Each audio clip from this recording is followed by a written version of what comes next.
నమస్తే, నేను Keshav. Welcome to Suman TV. Hydraa దూకుడు హైదరాబాద్లో కొనసాగుతుందా? విల్లాల కూల్చివేతలు, గేటెడ్ కమ్యూనిటీలకి నోటీసులు, పెద్ద పెద్ద సంస్థలు కూడా దీని పరిధిలోకి రావడం, దీంతో ఒక సంచలనంగా మారింది. అయితే నివాసంగా ఉన్నటువంటి స్థలాల్ని, వాటి నిర్మాణాలని కూల్చేటువంటి విషయంలో మాత్రం కొంత దూకుడు తగ్గింది అనేటువంటి వాదన కూడా వినిపిస్తుంది. అసలు ఏం జరుగుతుంది? ముఖ్యంగా శని ఆదివారాల్లో హైడ్రా అధికారులు వరుసగా కూల్చివేతల పరంపరకి వెళుతున్నారనేటువంటి విమర్శలకి హైడ్రా ఏం సమాధానం చెప్తుంది? ఈ అంశాలపైన విశ్లేషణ చూద్దాం. మనతో పాటు పొలిటికల్ అనలిస్ట్ చంద్ర శ్రీనివాస్ గారు.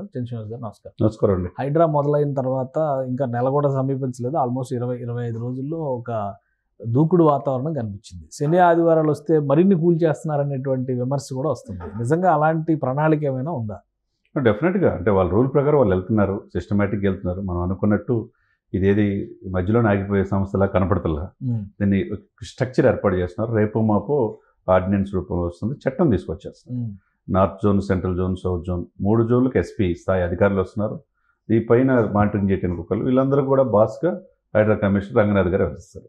కాబట్టి దీంట్లో అపార్ట్మెంట్ల, విల్లాల, వాణిజ్య సముదాయాల అనే చోట్ల చెరువులు ఆక్రమించుకున్నారా లేదా, నాలాల మీద కట్టారా లేదా, ఈ బఫర్ జోన్ ఎఫ్టీఎల్లో వీళ్ళ నిర్మాణంలో ఉన్నాయా లేదా చూస్తున్నారు. ఇది మంచి పరిణామం, అందరూ ఆహ్వానిస్తున్నారు. దీనికి రేవంత్ రెడ్డి గారిని అయితే కల్కి సినిమాలో లాగా రేపటి కోసం అని చెప్పేసి విజువల్స్ చేసి, భవిష్యత్ తరాల కోసం అని చెప్పేసి సాంగ్స్లో హైడ్రా అధికారులని ఇటు రేవంత్ రెడ్డి గారిని ప్రశంసిస్తూ ఉన్నారు. కాకపోతే కొంతమంది దీన్ని ఆక్రమించిన వాళ్ళు కావచ్చు, వాళ్ళు సపోర్ట్గా ఉన్న వాళ్ళు కావచ్చు, వ్యతిరేకిస్తున్నారు 10-20% తప్పితే ఈ ఎక్కడి నుంచి వచ్చినాయి చెరువులను ఆక్రమించుకోవడానికి వీళ్ళకి ఎలా హక్కుంది అనేది చూస్తున్నారు. శనివారం ఆదివారం వచ్చేసరికి ఈ అక్రమాలను, ఈ కబ్జాకోరులు మాత్రం వాళ్ళ గుండెలో రైలు పరిగెత్తుంది. దీని వెనక ఊహించిన విధంగా జెంట్సే ఒకప్పుడు ఏదో ఆక్రమదారులు అంటే, రౌడీ షీటర్లు అంటే, కబ్జాకోరులు అంటే జెంట్సే అనుకున్నాం. లేడీస్ కూడా దీంట్లో ఉన్నారనేదానికి ఆశ్చర్యంగా ఉంది. ఎక్కడో ఎన్ఆర్ఐలో ఉండి ఇక్కడి నుంచి ఇక్కడికి వచ్చిన గుర్రం విజయలక్ష్మి అంటండి ఎవరో, ఆమె ఎక్కడో ప్రకాశం జిల్లా నుంచి వచ్చి ఇక్కడ, వాళ్ళ భర్త కూడా నర్సాపేట, ఆమెమో ప్రకాశం జిల్లా, ఎన్ఆర్ఐగా ఉండి వచ్చి ఈమె విల్లాలు కట్టి 4-5 నిన్నంతా అదే చర్చ. ఒక మహిళ ఒక పారిశ్రామికవేత్త అవ్వచ్చు, ఒక రోల్ మోడల్ అవ్వచ్చు, ఒక తల్లిగా బాగానే ఉంటుంది. కానీ రియల్ ఎస్టేట్లో వచ్చేసి నిజాంపేట, బాచుపల్లి, తర్వాత ఈ మొత్తం మల్లంపేట ఈ పరిసరాల్లో విల్లాలు కడతాం, ఏకంగా 5-6 కోట్లకు అమ్మేసేయటం, అవన్నీ కూడా చెరువులు చూసి ఆక్రమిస్తున్నాయి. ఈ నిన్నైతే ఒక 6 విల్లాలు కూల్చినట్టు, మొత్తం 12 విల్లాలకు 3 మాత్రం నివాసం అంతా ఆపేసి 12 విల్లాలు కూల్చేశారు. అంటే ఎవరి డబ్బు ఎవరు ఇక్కడ తీసుకున్నారు? ప్రభుత్వ సొమ్ము. చెరువులు ఎక్కడ కనపడితే చాలు అక్కడ ఈ వెనక బడా రాజకీయ నేతల అర్థం. లేడీ డాన్ అని పేపర్లో, లేడీ డాన్ ఆమె గుర్రం విజయలక్ష్మి అంట. ఈ మీద 2021లోనే దిండిగల్ పోలీస్ స్టేషన్లో కేసులు ఉన్నాయి. ఎక్కడైతే చెరువులు ఖాళీగా ఉంటాయో దాని మీద విల్లాలు కడతాం, వాళ్ళు లేక్యూ అని చెప్పేసి దానికి ఒక పేరు పెట్టి అమ్మేసేయటం. దీంట్లో పేద ప్రజలు ఇదైపోతున్నారు. అప్పుడు ఆ సంస్థ పెట్టుబడి 2021లో వాళ్ళకి పడక ఆ మీద కేసులు పెట్టారు. మళ్ళీ అమెరికా వెళ్ళిపోయింది. మళ్ళీ అమెరికా నుంచి ఇక్కడికి వచ్చింది. భర్త అమెరికాలో ఉన్నాడు. ఇక్కడ వ్యాపారాలు చేసి ఎవరు మోసం చేస్తున్నారు? ఇక్కడ నిన్న అదే జరిగింది. ఈ మల్లంపేట పరిసరాల్లో ఆ విల్లాలు మొత్తం కూల్చేశారు. మీరన్నట్టు ఎవరైతే నివాసం ఉంటున్నారో ప్రభుత్వ పాలసీ ప్రకారం, ప్రభుత్వ నివేదిక వచ్చేదాకా వాళ్ళని తాత్కాలికంగా ఆపేస్తున్నారు తప్పితే వాళ్ళు పూర్తిగా ఇదే చేయట్లా నివాసం అంతా.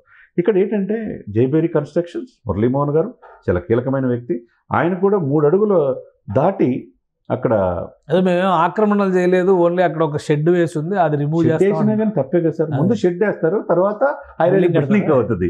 ఇప్పుడు అది రంగనాథ్ కుంట, దాంట్లో ఆల్రెడీ రంగనాథ్ గారు 2 రోజుల క్రితం పోయి వెరిఫై చేస్తే జైబేరికి నోటీసులు ఇచ్చారు, 15 రోజుల్లో మీరు పూర్తి చేయమని. ఆయన దానికి స్పందిస్తా 33 సంవత్సరాలు నిజాయితీగా మేము వెంచర్ చేస్తాం జైబేరి కన్స్ట్రక్షన్స్.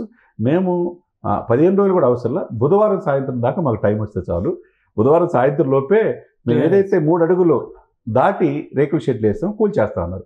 అలా అందరూ రావాలి. ఇప్పుడు మురళీమోహన్ గారు ఆయన నిజాయితీకి ఇప్పటి వరకు ఆయన మీద ఒక కాంట్రవర్సీ లేదు. ఇప్పుడు చంద్రబాబు నాయుడు గారు ఉన్నప్పుడు బాగా జైబేరి విస్తరించింది అని అనుకునేవాళ్ళు, కానీ నిజాయితీగా కస్టమర్స్ కూడా ఎక్కడ కంప్లైంట్ లేనిది. ఆయన కూడా చిత్తశుద్ధితో హైడ్రా అధికారులు 15 రోజులు కూడా టైం వద్దు, బుధవారం కల్లా క్లియర్ చేస్తున్నాడు. అలా ముందుకు రావాలి. ఇప్పుడు ఇకపోతే ఒక స్టెప్ ముందుకు వెళ్తే కాట్సాని రాంభూపాల్ రెడ్డి, ఎక్స్-ఎమ్మెల్యే వైసీపీ పాణ్యం. అంటే ఇప్పుడు ఆయనకి ఎక్కడ ఉందండి? ఆంధ్రప్రదేశ్ నుంచి వచ్చి హైదరాబాద్లో ఇక్కడున్న దాదాపు అమీన్పూర్ చెరువు పరిసర ప్రాంతాల్లో కంప్లీట్గా ఆయన గోడలు కట్టేశాడంటే దాదాపు కొంతమంది 21 ఎకరాలు అంటున్నారు, కొంతమంది 51 ఎకరాలు అంటున్నారు. ఏదైనా కానీ నిన్న ఎకరాలే 1-2 కాదు, ఎకరం అంటే 100 కోట్ల హైదరాబాద్ పలుకుతుంటే ఎవరి సొమ్ము ఇది? ఇప్పుడు ఏమో కూలి చేస్తేనేమో ఈ ప్రభుత్వం రేవంత్ రెడ్డి గారిని ఆయన రంగనాథ్ గారిని తిడతారు, కూల్చకపోతేనేమో వీళ్ళకి ఏమైందని అంటారు. ఇక్కడ ఇక్కడ ఏం కనపడతలేదు సార్. ఆదివారం శనివారం అనేది కాదు, వాళ్ళు సెలవులు కూడా లేకుండా ఉద్యోగాలు చేస్తున్నందుకు వాళ్ళు అప్రిషియేట్ చేయాలి. సంగారెడ్డిలో కూల్చారు, నిన్న మాదాపూర్లో సున్నం చెరువు కూల్చేశారు, తర్వాత దిండిగల్లో మల్లంపేట చెరువు ఇచ్చేశారు, అక్కడ ఒక 10 ఎకరాలు స్వాధీనం చేసుకున్నారు. ఇక్కడ అమీన్పూర్ చెరువు అయితే 51 ఎకరాలు స్వాధీనం చేసుకున్నారు. ఈ 20 రోజుల్లో 150 ఎకరాలు అయితే నిన్న ఒక్కరోజే దాదాపు 80 ఎకరాలు ప్రభుత్వ భూమి స్వాధీనం చేసుకున్నారు. ఇది ఎవరి సొమ్ము? ఈ బఫర్ జోనా మీకు తెలియదా? FTL అని తెలియదా? ఈ కాటసాని రాంభూపాల్ రెడ్డికి ఏ విధంగా ఒక ఫామ్ హౌస్, రేకుల షెడ్లు, తర్వాత పంట అక్కడ కూరగాయలు పండించడం, ఈ మాదేని చెప్పేసి ఎలా అంటారు? అంటే ఇప్పుడు అధికారులు వాళ్ళ యొక్క సర్వే ప్రకారం లేకపోతే ఎందుకు కూల్చేస్తారు చెప్పండి?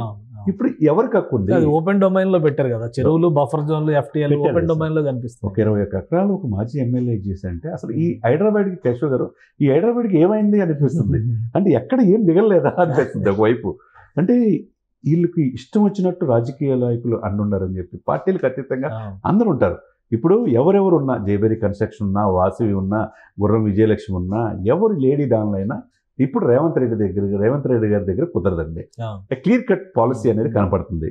దీన్ని ఎవరిని ఉపేక్షించే. ఇప్పుడు సడన్ గా ఎందుకని అధికారుల బదిలీలు జరిగినాయి? హైదరాబాద్ కమిషనర్ ని ఆనంద్ గారు ఛార్జ్ తీసుకున్నారు, సివి ఆనంద్ గారు. అట్లానే ఏసీబీ విజిలెన్స్ కి సంబంధించి డెసిషన్ తీసుకున్నారు, ఇంటెలిజెన్స్ డిపార్ట్మెంట్ కి సంబంధించి మార్పులు చేశారు. కీలకమైన పోస్టులు 3 మారినాయి అనేటువంటి చర్చ నడుస్తుంది. దీనికి హైడ్రా ఎఫెక్ట్ ఏమైనా ఉందా? డెఫినెట్గా ఉంటుంది. ఎందుకంటే సివి ఆనంద్ అనే వ్యక్తి నగరం మీద పూర్తిగా అవగాహన ఉన్న వ్యక్తి. ఇంతకుముందు కమిషనర్గా చేశారు స్వల్పకాలం. ఇప్పుడు కొత్తకోట శ్రీనివాస్ రెడ్డి గారిని రేవంత్ రెడ్డి గారు వచ్చిన తర్వాత సమర్థం, ఆయన నిజాయితీకి నిలువుటర్థం శ్రీనివాస్ రెడ్డి గారిని. ఆయన ఇప్పుడు విజిలెన్స్ కి పంపారు. ఆయన విజిలెన్స్ చాలా బలంగా చేయాలనే ఉద్దేశంతో దాని మీద పెట్టారనుకో. కొంత దాన్ని మార్చారు అనుకుంటున్నారు. కానీ సివి ఆనంద్కి ఇక్కడ రంగనాథ్ మీద పట్టు ఉంది, బాగా పూర్తి పట్టు ఉంది నగరం మీద. వీళ్ళిద్దరూ సివి ఆనంద్ కమిషనర్గా ఉండేటప్పుడు ట్రాఫిక్ చీఫ్ గా రంగనాథ్ గారు ఉన్నారు. దాదాపు 155 కూడల్లో కంట్రోల్ చేశారు, అక్రమం తొలగించారు. ఆపరేషన్ రోప్ అని ఒకటి పెట్టారు. ప్రత్యేకంగా సివి ఆనంద్ గారు ఇతన్ని ప్రశంసించారు, ఎవరిని? రంగనాథ్ గారు. కాబట్టి వీళ్ళిద్దరికి మ్యాచ్ పర్ఫెక్ట్గా అవుతుంది. సిటీ మీద పూర్తిగా డీజీ కమిషనర్ సమర్థవంతమైన ఉన్నప్పుడు, అదేవిధంగా హైడ్రా ఇదైనప్పుడు ఎక్కడ కూడా అరమరికలు లేకుండా సిటీ ప్రక్షాళనకి ఈ చేంజెస్ అవసరం. డెఫినెట్గా సిటీ ప్రక్షాళనకే చేంజ్ అనేది క్లియర్గా అర్థమవుతుంది. కాబట్టి సమర్థతకి రేవంత్ రెడ్డి గారు పెద్దపీట వేస్తున్నారు. అందులో మనం నిన్న కూడా చూసాం, జర్నలిస్టులు కూడా ఎప్పుడు లేని విధంగా గత ప్రభుత్వంలో జర్నలిస్టులు అంటే కనీసం సెక్రటరియట్కి అడుగు పెట్టే పరిస్థితి కూడా లేని పరిస్థితి నుంచి మీకు స్వేచ్ఛ ఉంది, మీరు రాండి అని చెప్పి కేశవరావు గారు ఆ రోజు మాజీ జర్నలిస్ట్ కాడి నుంచి ఎప్పుడు లేని విధంగా ఇన్ని సంవత్సరాలు 2 దశాబ్దాలుగా ఎదురు చూస్తున్నది. గత ప్రభుత్వంలో ఇవ్వలేకపోయారు, కానీ ఈ ప్రభుత్వంలో చాలా మందికి వెసులుబాటు కల్పించింది. రేవంత్ రెడ్డి గారు టు బి ఫ్రాంక్ గా ఫెయిర్ గా ఉన్నట్టే కనపడుతుంది. ఎందుకంటే మీకు హైడ్రా విషయంలో ఒక స్పష్టమైనటువంటి వ్యూహంతో అయితే రేవంత్ గారు వెళ్తున్నారు. ఎందుకంటే ఈ అధికారుల బదిలీలు అన్ని కూడా దాని లింక్ అయినట్టు కనిపిస్తుంది. ఒకటి లింక్ ఉంది. ఒక విమర్శ, కౌంటర్ విమర్శ ఏమొస్తుందంటే, నివాసంలో ఉన్న ఫ్లాట్లు కానీ లేదంటే విల్లాలు కానీ వాటిపైన నిర్ణయం తీసుకోము, మేము వేచి చూస్తాము, ఈ వెసులుబాట్లు ఇస్తున్నారు కాబట్టి హైడ్రా దూకుడు కొంత కళ్ళెం పడింది అనేటువంటి విమర్శలు, లేదా సీఎం గారి అన్నగారి ఇంటిని కాపాడే క్రమంలోనే ఇవన్నీ కూడా ఈ వెనకబాటు నిర్ణయాలు తీసుకుంటారా? ఏం చెప్తారు దీనికి? కేశవ్ గారు, అది కొంతమంది అంతకుముందు గతంలో పాలించిన పాలకులు మాట్లాడే ఆరోపణలు తప్పితే తనకు అన్న, తన కుటుంబం అనేది మీరు చూపించి నేనే దగ్గర నుండి కూలుస్తాను. సొంతగా తిరుపతి రెడ్డి వాళ్ళ బ్రదర్ అయితే కొద్దిగా టైం ఇస్తే నా సామాన్లు నేను తీసుకెళ్తాను తప్పితే ఇది నాది అని అంటలా. మిగతా వాళ్ళు నాది, నువ్వు ఎలా కూలుస్తావు చూస్తావు అంటున్నారు. ఇక్కడ ముఖ్యమంత్రి బ్రదర్ అయినా నిజాయితీగా ఉన్నారు. ఇక్కడ ఏంటంటే ఆల్రెడీ ఉంటున్నారు కాబట్టి పాలు పొంగించుకొని కొంత సమయం ఇవ్వాల్సిన అవసరం ఉన్నది. అది పాలసీ గవర్నమెంట్ తేవాలి. అంతేగాని హైడ్రాకి నీకు ఎట్లా చట్టబడుతుందని ఈ నాయకులే ప్రశ్నిస్తారు. కాబట్టి ప్రభుత్వం ఏదైతే పాలసీ తీసుకుంటుందో దాని ప్రకారం కొంత వెసులుబాటు కల్పిస్తాం. నిర్వాసితులకు మాత్రం ఇప్పుడే పడగొట్టం.